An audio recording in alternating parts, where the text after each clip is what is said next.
Why did it take 18 months to design a portable grill?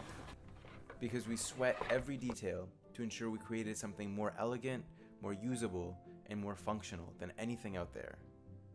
When you kind of look at the world of grills today, they're super large and they're definitely not portable, they're definitely not compact, not the type of things that you want to leave in your trunk, and it's definitely not something that you can fit into your backpack. And then there are these sorts of compact camping style grills. And some of them are actually really, really portable, but they're entirely unusable. Most of them have between 25 and 35 pieces.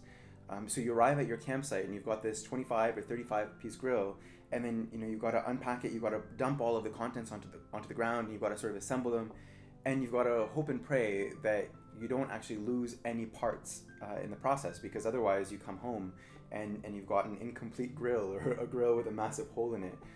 The other problem with those grills is that most of them have a fixed height, or if they do have height variability, it's maybe an inch, possibly 2 inches, which is not nearly enough to deal with sort of the variation in fire sizes that you encounter in real life.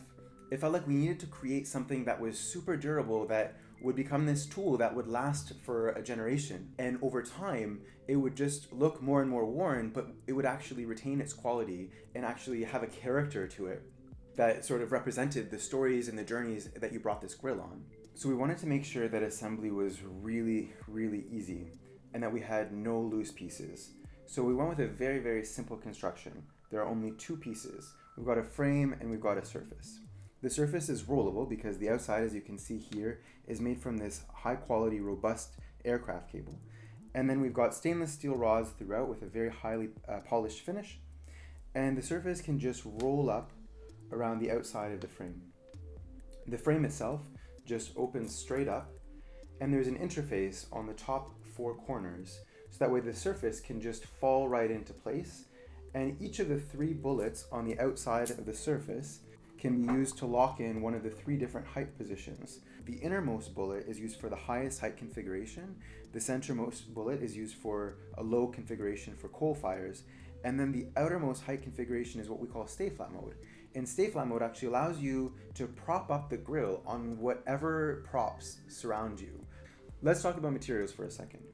Every single part of this grill is made out of 304 stainless steel. There's no Teflon, which sounds really great in theory, but becomes carcinogenic if it's heated up to a high temperature. We didn't use aluminum because stainless steel has a much higher melting point and is far less likely to suffer from problems. In terms of cleanability, we've used a really, really nice polish on the stainless steel surface, because the more polished the surface, the easier it is to clean. One of the things that we were worried about was when you're opening and closing the frame, does it fall open or does it smoothly open and close? So we actually used these wave washers over here, which you can see add resistance. So that's how you get this smooth open close operation. Even the branding elements that we've stuck onto the surface, you can see here the stability rod. We tried 2 different options. We've got this laser cutout, which looks beautiful, but what we found in practice is that it's actually harder to clean. And then what we moved to was this sort of a laser etching. This laser etching also helps orient you, so that way you know which side is up and which side is down. After 18 months of designing and iterating and testing, we're finally ready for our next phase, mass production. Our manufacturing partners require a minimum order quantity of 800 units, and that's not a bill that we can foot alone. And that's why we're reaching out to you, the Kickstarter community, for your help. If you believe in our mission to enable people to explore the world around them, then we ask you to please back our project and to share it with your friends, your family, and your community. Thank you.